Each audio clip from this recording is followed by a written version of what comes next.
মাইলস্টোনে যখন অনাকাঙ্ক্ষিত ঘটনাটি ঘটেছে আমরা ভেবেছিলাম ফ্যাসিবাদের পতন হয়েছে, কিন্তু আমরা দেখতে পেলাম মাইলস্টোনের ঘটনাকে পুঁজি করে আবার আওয়ামী লীগ পুনর্গঠিত হচ্ছে। প্রিয় ব্রাহ্মণবাড়িয়াবাসী,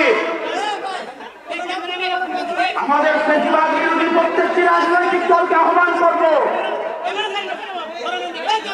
বাংলাদেশের স্বার্থে, আপনার রাজনীতির স্বার্থে, বৃহৎ বাংলাদেশের স্বার্থে ফ্যাসিবাদ বিরোধী প্রত্যেকটি রাজনৈতিক দলকে ঐক্যবদ্ধভাবে আওয়ামী লীগকে মোকাবেলা করতে হবে।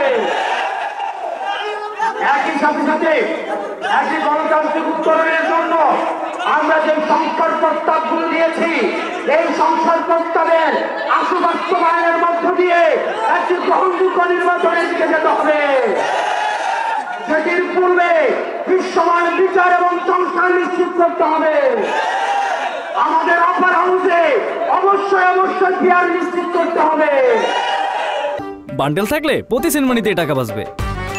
বিকাশ সেনমানি বান্ডেল কিনে জিতুন প্রতি লেনদেনে। এই রাষ্ট্রের কাছে, অন্তর্বর্তীকালীন সরকারের কাছে আমরা চেয়েছিলাম একটা পুনর্গঠিত রাষ্ট্র ব্যবস্থা। দুঃখজনক বিষয় হচ্ছে আমাদের সাবেক স্বাস্থ্যমন্ত্রী ছিলেন ইংরেজিতে অনার্স,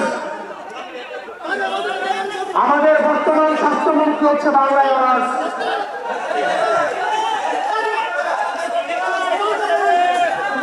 অন্তর্বর্তীকালীন স্বাস্থ্য ব্যবস্থা কোন ট্রায়ালের কথা ছিল না। যারা দক্ষ এবং যোগ্য মানুষ ছিল তাদেরকে সরকারি বসিয়ে বাংলাদেশের মানুষকে দেখিয়ে দেওয়া উচিত ছিল স্বাস্থ্য ব্যবস্থা কেমন হওয়া উচিত।